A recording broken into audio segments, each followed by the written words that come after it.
Homeowners in one Sioux City area may have to dish out some cash for their sidewalk repairs, whether they like it or not. KTIV's Nathan Price explains. On the Sioux City City Council agenda is an item asking the council to hold a public hearing and approve details for the 2025 Annual Sidewalk Program Project.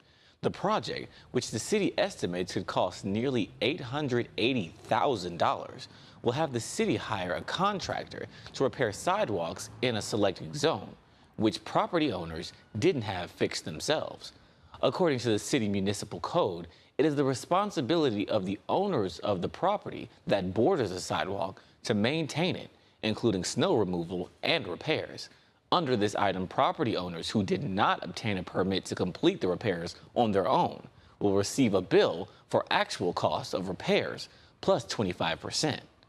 We'll have more on this and other items on the agenda for this week's City Council meeting here on KTIV News 4.